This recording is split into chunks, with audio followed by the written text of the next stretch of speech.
Black panther 2 यानी कि Wakanda forever. Chadwick Boseman के जाने के बाद ये मूवी कहीं ना कहीं बहुत इंपॉर्टेंट हो गई है। अब ये कोई नॉर्मल फ्रेंचाइज मूवी नहीं रही क्योंकि वकांडा ने अपना किंग खो दिया। आई नो किसी भी ब्लैक पैंथर फैन या मैं कहूँ किसी भी मार्वल फैन के लिए वकांडा फॉरएवर बहुत ही इमोशनल मूवी होने वाली है। एंड ऑफ कोर्स जितनी ये मूवी क्रूशियल है उतने ही इंटरेस्टिंग इस मूवी से जुड़े फैक्ट्स भी हैं। तो हाँ, इस वीडियो में आज हम जानेंगे ब्लैक पैंथर 2 यानी कि ब्लैक पैंथर वकांडा फॉरएवर से जुड़े कुछ इंटरेस्टिंग फैक्ट्स। ओके, हम सबको पता है कि Chadwick Boseman as Black Panther छा गए थे। हो सकता है किसी मेजर सुपर हीरो की तरह उन्हें स्क्रीन टाइम काफी कम मिला, बट किसी से रिस्पेक्ट कम नहीं मिली। एंड चैडविक ने इस रोल को प्ले करते हुए दिखा दिया कि उनसे परफेक्ट इस रोल के लिए कोई था ही नहीं। चाहे एज लीडर उनका डोमिनेंस दिखना, चाहे ब्लैक पैंथर के बोल्ड डिसीजन हो, या फिर वकांडा को लेकर उसकी रिस्पॉन्सिबिलिटीज का दिखना, जिसके लिए बंदा अपने फादर के खिलाफ तक खड़ा हो गया। ये सब चीजें हमें वकांडा फॉरएवर कहने पे मजबूर करती हैं। बट चैडविक के जाने के बाद जितना असर हम सब पे पड़ा, आई मीन किसी भी मार्वल फैन पे पड़ा, हमसे एटलीस्ट 100 टाइम्स ज्यादा ये बुरा असर उनके साथ खड़े लोगों पर था। जिसका एक बहुत बड़ा एग्जाम्पल मूवी के डायरेक्टर रियान कोगलर है, जिन्होंने अपने इंटरव्यूज में ये तक क्लियर कर दिया कि वो इस मूवी को छोड़ना चाहते थे क्योंकि टचाला की एब्सेंस में उनकी वकांडा की तरफ जाना, रियान का मानना था कि चैडविक के जाने के बाद वकांडा ने अपनी सोल को खो दिया। बट आगे जाकर चैडविक का विजन ही था जो रियान कोगलर को दोबारा वकांडा फॉरएवर के सेट पर लेकर आया। एंड रियान ने पूरी मेहनत के साथ इस अधूरे काम को पूरा किया, न सिर्फ मूवी को कंप्लीट करने के लिए बल्कि चैडविक बॉसमैन को एक डिजर्विंग गुड बाय करने के लिए। चैडविक के मिसहैपन के बाद मूवी में चेंजेस हुए, बट बहुत से फैंस थ्योरीज ये कहती हैं कि मूवी में बहुत कुछ चेंज हुआ है। रियान कोगलर ने इंटरव्यूज में ये भी क्लियर किया, ऑब्वियसली टचाला के जाने के बाद चीजों में चेंजेस आए हैं, बट उतना नहीं जितना फैंस अज्यूम करके बैठे हैं। हो सकता है टचाला के लिए इस मूवी को थोड़ा डार्क जरूर किया गया, बट मूवी की ओवरऑल टोन यही होने वाली थी क्योंकि इन्फिनिटी वॉर के ब्लिप के बाद एंड गेम में टचाला दोबारा वापस आया। चेंजों में चेंज स्वाभाविक था, बट इस पूरे सिनेरियो का सबसे बड़ा कंपोनेंट टाइम था, जो चैडविक के रहने पर भी होता और चैडविक के जाने के बाद भी था, मतलब नेमोर आने वाला था। तो हाँ, मूवी में ज्यादा चेंजेस नहीं है, बट ऑफ कोर्स चैडविक की जगह कोई नहीं ले सकता।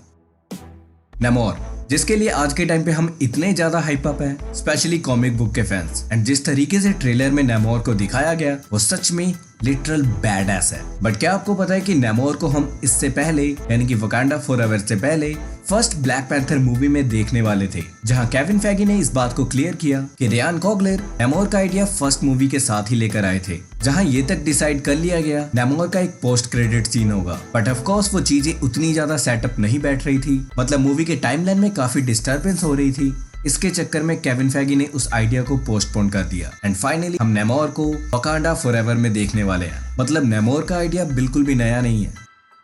ओके, हम सबको पता है कि movies most of the time अपने सीक्वल्स में हक देती हैं। आई मीन ये हर बार की कहानी है, रेयरली कोई मूवी होती है जिसका सीक्वल अच्छा हो, एंड वकांडा फॉरएवर के साथ मेरी वही उम्मीद है। बट हिस्ट्री में कभी भी एक अच्छे सीक्वल की बात होती है तो टर्मिनेटर 2 का नाम ना आए, ऐसा हो नहीं सकता। ये मूवी 1991 में आई थी, बट उसके विजुअल्स आज की मूवीज को टक्कर देते हैं। बट जिसने टर्मिनेटर 2 को सबसे फेवरेट बनाया वो इस मूवी के विजुअल्स के साथ साथ इसकी स्टोरी लाइन थी, जिसकी स्टोरी लाइन ने आगे जाकर बहुत सी मूवीज को इन्फ्लुएंस किया। एंड रियान कोगलर अपने एंड से क्लियर है, जहां उन्होंने इंटरव्यूज में खुल के बोला कि इस मूवी का ओवरऑल पैटर्न कहीं ना कहीं टर्मिनेटर 2 की याद दिलाएगा। एंड व्यूअर्स को ये कैसे फील होने वाला है इसके लिए मूवी देखो। बट हाँ, रियान कोगलर इस बात पे क्लियर है कि टर्मिनेटर 2 उनकी फेवरेट मूवी है एंड वकांडा फॉरएवर की बहुत बड़ी इंस्पिरेशन भी। वकांडा फॉरएवर में जहां नेमोर का रोल स्पेनिश एक्टर टेनोथ ह्यूरेटा कर रहे हैं एंड वो इस रोल के लिए काफी फिट लग रहे हैं। चाहे बात करें लुक की, चाहे बात करें फिटनेस की, वो सच में सही लग रहे हैं। बट शुरू में ऐसा नहीं होने वाला था, बट शुरू में ये एक्टर डिसाइडेड नहीं था, जहां रियान एंड उनकी टीम चाहती थी इस रोल को और कोई नहीं बल्कि क्लिंट ईस्टवुड प्ले करे। आई मीन रियान ने क्लिंट के लिए पूरा सेटअप तैयार किया कि कैसे उनके ओरिजिन को दिखाया जाएगा और कैसे उनके बीस्ट फॉर्म को। बट ऑफ कोर्स हमेशा वैसा नहीं होता जैसा आप चाहो, क्योंकि क्लिंट वुड आज के टाइम पे 92 साल के हैं। तो ऑफ कोर्स मार्वल ने भी इसके लिए मना किया एंड ईस्टवुड भी अपनी रिटायरमेंट एंजॉय करना चाहते थे, जिसके बाद नेमोर को लेकर एक अलग आर्क लिखा गया जो हम मूवी में देखने वाले हैं।